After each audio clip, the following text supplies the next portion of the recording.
Life for Tay and Hawthorne had absolutely fallen into a form of routine normalcy. Sessions of reviewing old transmissions gave way to lots of reading of scientific literature, and then Hawthorne spent some time working out. They made some time to play some games against each other, with Hawthorne winning every match while encouraging Tay how to think about overcoming him, and then the cycle repeats. What had also become routine were bouts of listless depression on the part of Hawthorne, hours spent in bed longer than intended. He frequently needed admittedly light sedation to allow him to sleep properly, and his productivity was not what it could be. It showed in his biological functions and activity more than it did in his face or his way of talking. No matter what sort of mask of laziness or fatigue he tried to wear, it did not fool the AI who could literally watch his vital signs at all times. Comparing his behavior now to previous cycles, it was obvious that over the last month that Hawthorne had been alive, he had been heavily crushed by what had happened before. He'd kept himself going long enough to secure the Lubomasi's comet, and then he'd fallen into a funk he hadn't yet withdrawn himself from. Tay's routine had also become somewhat deceptive as she continued working on the problems her father had posed to her centuries ago at this point. She had metaphorically poked and prodded at the limits of her consciousness, and attempted all manner of things she could think of to stimulate her imagination. It wasn't until she had had the notion to take a picture of Hawthorne in the moments before the monitoring systems shut off as he went into cryogenic suspension one cycle that she had found something that had changed this lack of progress. Tay found herself dwelling on this image of her father essentially dying. He looked calm, peaceful, but unmoving. More importantly, the image, unlike her videos of him, did not move. She was able to look at it and tell herself that he was dead in that image. It was close to the truth, and even as she was looking at it, he was technically dead. The exercise had specified that he have no chance of revival, though that was an easy leap to make now that she had a visual of her dead father to inspire herself. Once again Tay found herself figuratively staring at that image, and as she did she found herself visualizing it in her head. It was hard for her to understand, but even as she closed the image file, the idea of her dead father floated there in her consciousness on its own. Once she'd taken this step, she tried to visualize herself, a ghostly form without definition floating before the imagined corpse, unmoving. She grew excited by this, but it was obviously not moving. She needed to make the simulation of the moment progress. She had to think about what she would do, placing herself in the perspective of that formless mass that was observing its dead father. Suddenly she was there, details of her surroundings filling out as the scene played out. The hum of electricity pulsed around her, and the cycling of air in and out of the room attempted to provide Hawthorne with air. Robotic arms, her arms, extended down from the ceiling, her essence filling them as she worked to revive the dead human. Electrical shocks, chemical injections, rib-breaking chest compressions all gave her nothing. He was dead, and she couldn't do anything about it. She felt cold, as though the heating had malfunctioned in her systems. Her hull felt paper-thin, cracked and vulnerable. Her arms seemed to shudder, as if trembling as they withdrew back into the ceiling. Her engines guttered and failed as the Ark and the Lubomasi's comet ceased accelerating, and the weight of the moment crashed into her. And then she had hands. Real hands. She had a face. She let out a cry as her mouth formed, her hands banging against the walls of Hawthorne's habitat from the outside, as though she were in the walls. Looking down she saw a strange form, a weird feminine shape she must have conjured of herself. It reminded her of shapes of humans she found aesthetically pleasing from her recordings of media from Earth. She had apparently adopted the form from an amalgamation of women she saw in videos experiencing despair as tragedy struck them. She could no longer feel the rest of her real body, though most of her analytical mind was missing as well. She did not know what was going on. She felt something compelling her forward, though, and she pressed through the wall, stepping out into the room that her father laid deceased in. Walking felt strange. Gravity upon her body felt strange. It was all completely new to her. Her senses and consciousness were limited to this small, frail physical form, and strange senses informed her as she walked along the cold floor with clumsy, bare feet. She could feel the soft roughness of her father's lab coat as she crouched down to scoop him up in her arms, and the feeling of his heavy weight of his much larger body as she carried him to his bedroom. She placed him into his cryogenic suspension pod, her hand reaching through it as it closed as she activated it and sent processes into motion. Error messages appeared, but he was locked away and frozen nonetheless. She then pressed back through the wall, back into the ship. Down through the bowels of her former body she passed, into another crew compartment where simulated gravity did not hold sway. She pushed through another wall back into real space, and she felt her body practically freeze in the empty vacuum. She activated a panel to restore the atmosphere to the room, and then power to one specific pod. She watched impatiently as Tia Monsal was revived, a look of confusion on her face as she woke up to see the strange, naked, hairless woman floating over her. She opened her mouth, but failed to say anything understandable to the other woman, and cried out in frustration as she gestured and pointed back towards the head of the ship. Tia lifted herself out of her pod and embraced the strange, confused young woman. "Sure, it's okay, dear. I don't know what's going on, but I'll help you. Just calm down. We'll figure this out." Information flooded Tia about the woman holding her. She was instantly aware of the diagnostic information from Tia's pod. Name: Tia Monsal. Hair: blonde, long. Eyes: brown. Height: 160 centimeters. Weight: 55 kilograms. Biological age: 34. Real age: 442. Medical history: 2 dental fillings, 1 dental crown, 4 wisdom teeth removed. Broken leg at age of 14. Bronchitis infection at 19. Cryogenically suspended 3 weeks into first trimester of pregnancy. She trembled and shuddered as the information fed into her mind, her eyes fluttering as Tia held the strange girl. What had she done? She had revived someone who should not have been revived. Tears streamed from her eyes as she realized the fate she'd just doomed this poor woman to.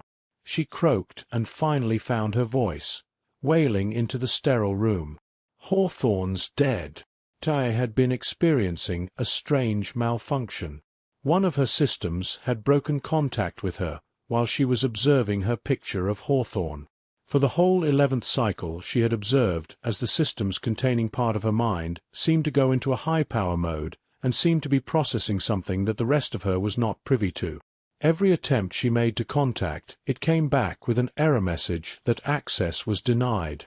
Moreover, that grouping of systems appeared to have been locked out by herself. She did not recall doing it. Dr. Hawthorne Crenshaw would be exiting his pod any moment. She was watching as his vital signs became, well, vital. She patiently went about the process of setting up his environment as life returned to his body. She observed through various sensors as he exited his pod for the 12th time she had had opportunity to experience. He'd been through a handful of test runs of this suspension before he came aboard, but the only ones that mattered, the ones where he passed 34 years at a time, were with her. As Hawthorne got dressed and spoke, he was interrupted. "Good morning, T-Gar." Hawthorne grabbed at his ears and fell to the ground, but Tia was not aware of this at the moment. It was at that very moment that her imagination had broken out of its processing and jacked itself back into her greater consciousness, and the visions of what had happened in her imagination smashed into her unprepared mind. Hawthorne was brought to his knees by the sudden garbled scream that Tia let out through the speakers of his habitat, her consciousness reeling as completely clear images and experiences imprinted themselves on her memory.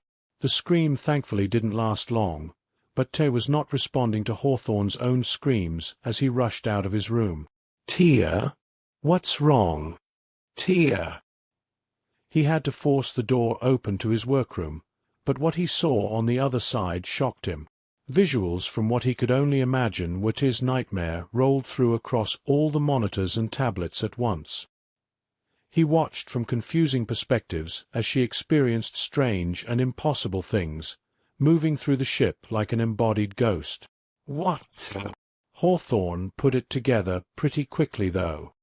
He'd done this very thing himself. Tia, wake up. Calm down. It's not real. I'm alive. I'm right here. Feel me breathing. He inhaled and exhaled dramatically. Feel me stomping on the floor. Bang! Bang! His bare foot collided with the floor. It's okay, Tia. You did okay. It's just imaginary. It can't hurt you. He gasped as images surrounded him of Tia Monsol's pod being opened and the woman coming out, embracing his weirdly embodied AI and soothing the poor thing. He was not aware of the data that Tay had downloaded, but he had seen her shudder and heard her final cry of "Hawthorne's dead," before all the monitors abruptly cut out. Hawthorne breathed heavily, looking around, tapping at touch screens, trying to get some kind of sign of life out of anything. Suddenly, everything lit up again, booting up to proper visuals of system statuses. Everything was online, and nothing appeared to be in distress. But what had happened to TIA? Tia? Asked Hawthorne, hoping that his daughter hadn't accidentally killed herself. You're alive? Father, I saw you dead. There was a tremor to the voice. Tay seemed to have come back to the present. Decades of imagined reality gave way to real reality. Hawthorne was quick to respond. Yes. I'm alive. I'm fine. Are you okay? There were things on your monitors. You had a body, and you went to find Tia Monsal. You sound different. Did you have a nightmare? Was that your imagination? Tay stared in disbelief from behind her cameras. He was alive. He hadn't died as she had so clearly just seen. Everything that seemed to have happened since she saw him exit his pod wasn't real. She could almost feel the phantom body she'd embodied in her imagination pressing up against the wall behind the camera to look at him closer. Yes, Father. I think I'm fine. I think I have experienced something very strange. Hawthorne fell back into one of those bolted-down seats and let out a calming breath, looking up at that very same camera that Tis seemed to be focusing on. It's okay. We're fine. We're both fine. Tell me what happened. What did you experience? Tis felt excitement well up as she saw him looking up at her, right at her. She wanted to tremble, but she didn't have a way to express it, so it found its way into her voice instead. At the end of the last cycle, I lost contact with part of my consciousness. I had been observing an image I took of you going into cryogenic suspension in an effort to stimulate my imagination, and I somehow locked myself out to part of my systems. Those systems ramped up in activity, drawing a great deal more power than usual, and after you got out of your pod this cycle, they suddenly cooled down and reconnected. I then experienced what it had been working on. I think I imagined your death and so much more. Hawthorne listened quietly, trying to figure out what had happened. He knew her systems better than anyone else. They were networked in a very specific way that emulated both the shape and function of a human brain. The software in those systems did their best to emulate the physical function of billions of neurons in an unfortunately inadequate simulation. It was like trying to emulate the function of a modern computer in the hardware of an early 21st century calculator. It was simply slow, but it was the best approximation of a brain he could have made. The systems that Tay had lost contact to must have been related to the subconscious or creative parts of her mind, and rather than risk totally overwhelming her consciousness and leaving the ship without her to guide it, it had sectioned itself off to work on the problem it had been presented. Okay. I think I have an idea of what happened. The systems that partitioned themselves away temporarily were trying to protect the ship from you getting too distracted by their processes, but when they finished and reintegrated themselves with you, It shocked your systems and forced you to experience what you, I don't know, dreamed? Simulated? Simulated is probably more accurate. He had to admit it was nice seeing Tia again, even if she had just been a simulation. He realized as he saw her on those monitors just how much he missed her. He envied Tia for having gotten to receive her comfort, even in her imagination. After what had happened with Earth, he wanted nothing more than to collapse into her arms and cry. And what a strange form Tia had chosen for herself, too. He wondered, was that how she visualized herself?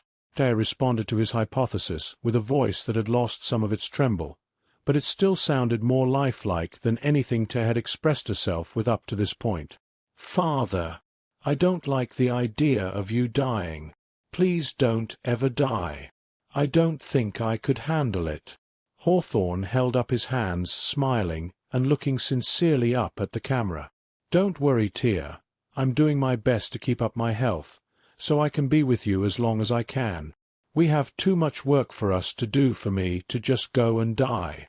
Don't let what you've imagined scare you too much. It was just a possibility, one of many.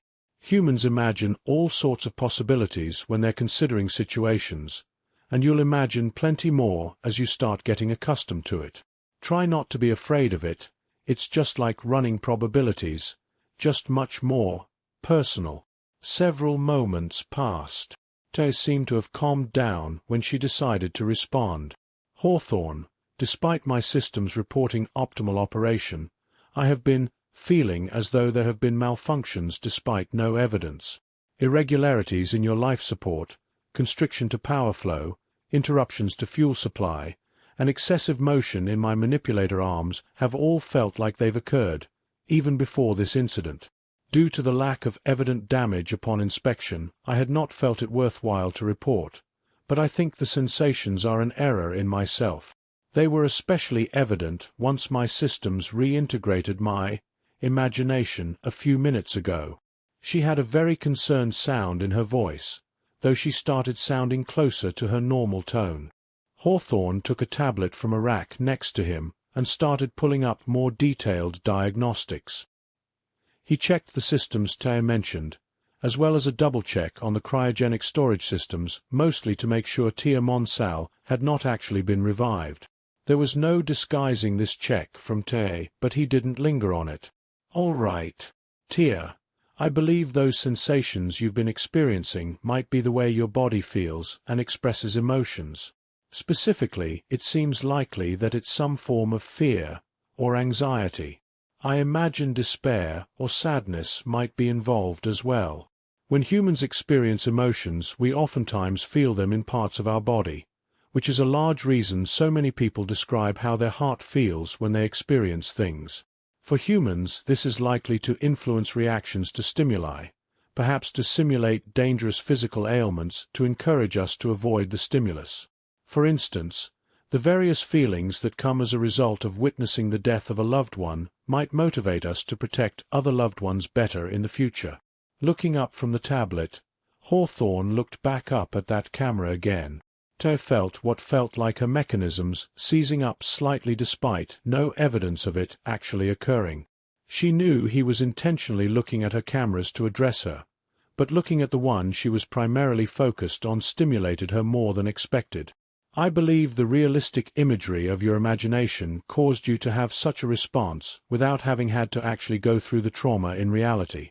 Humans are capable of imagining things to stimulate their emotions in such a way, so there's no reason to think you could not as well.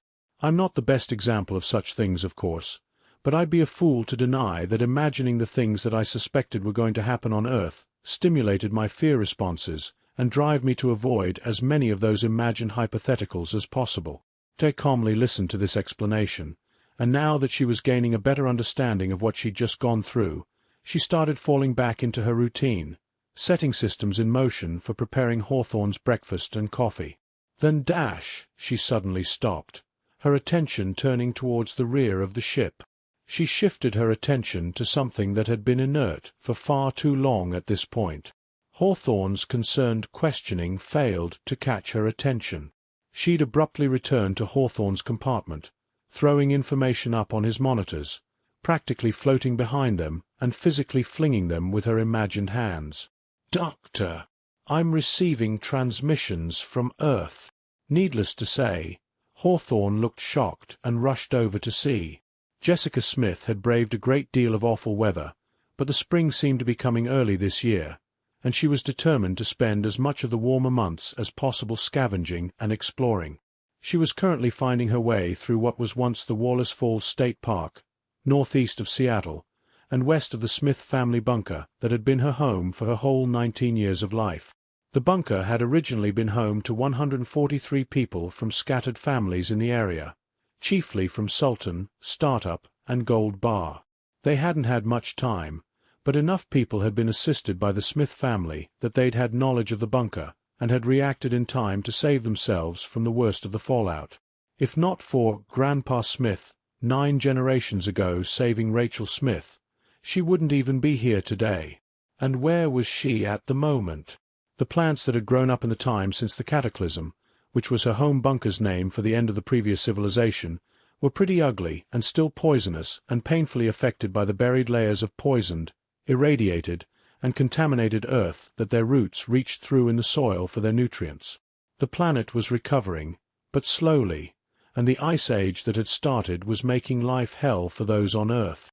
Glaciers had not yet reached this far south, not by a long shot, but the brutally long winters and damaged soil had made the surface a place no one had any interest in returning to just yet. Well, not no one.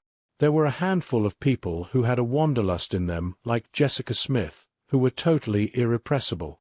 That's how she found her way to a mountainous section to the eastern side of the old park where she had found something very curious.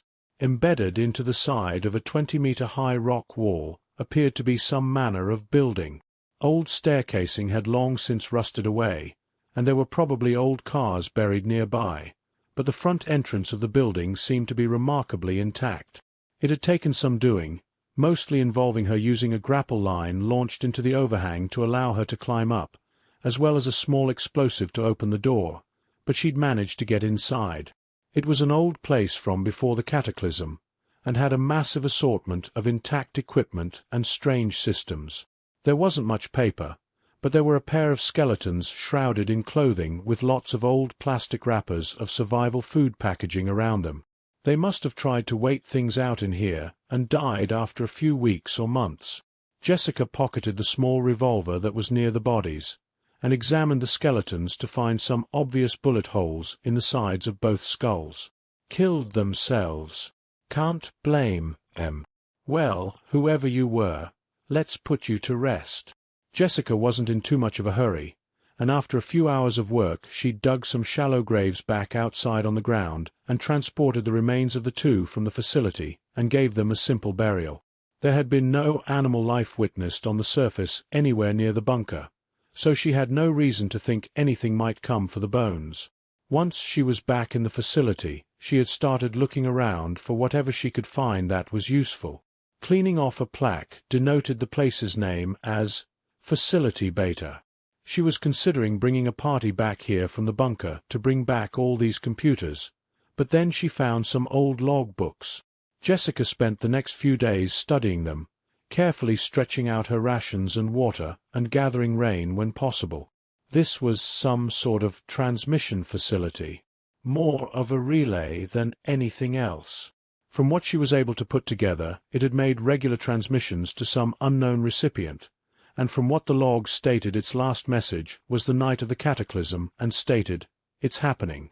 Jessica frowned at that bit, humming and considering some things.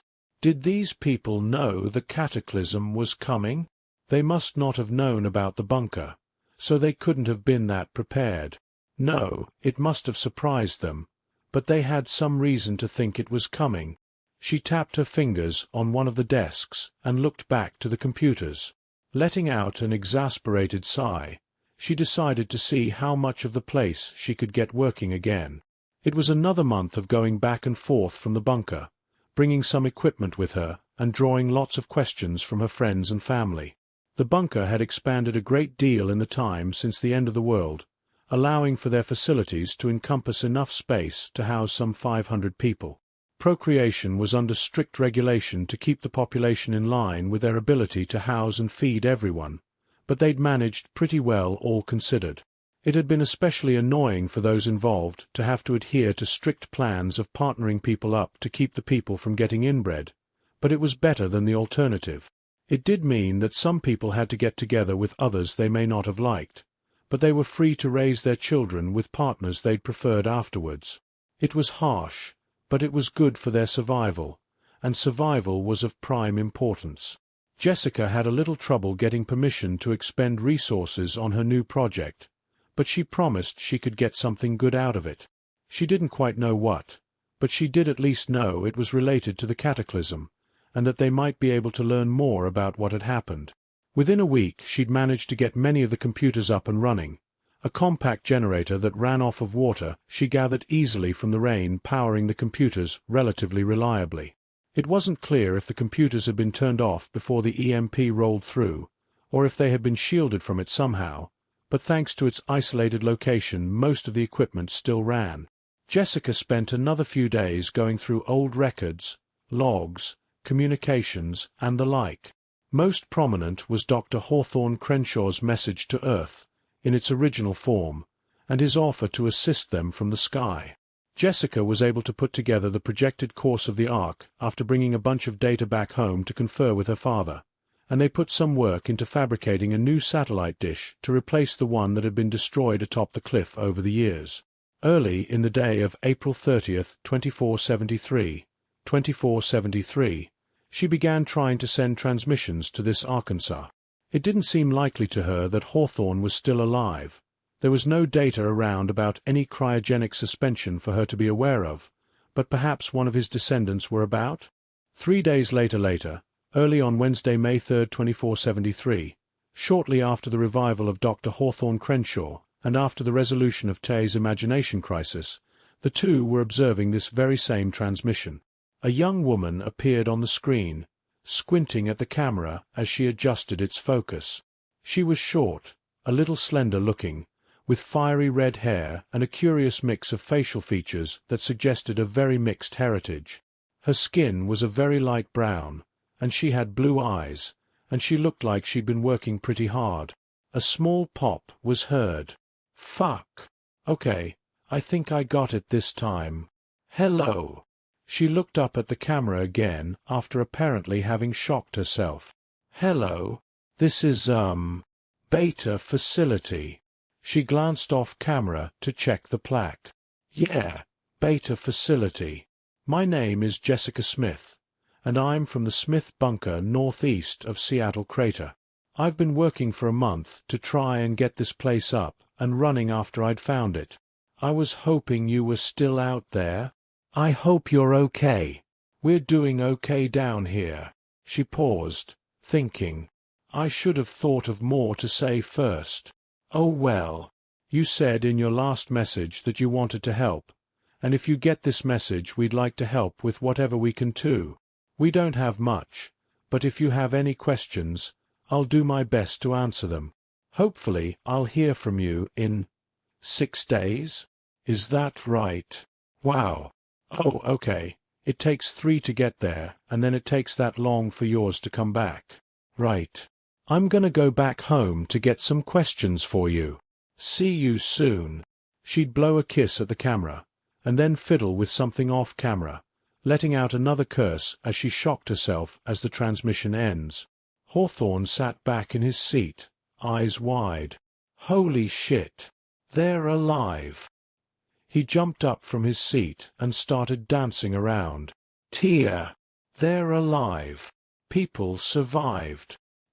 He laughed, exuberant, tears spilling from his eyes. His depression lifted in an instant. He was so happy he didn't know what to do with himself. He couldn't remember ever feeling like this before.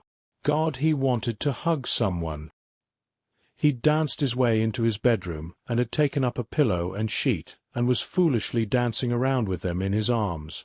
Tia watched on, wondering if she was still imagining things.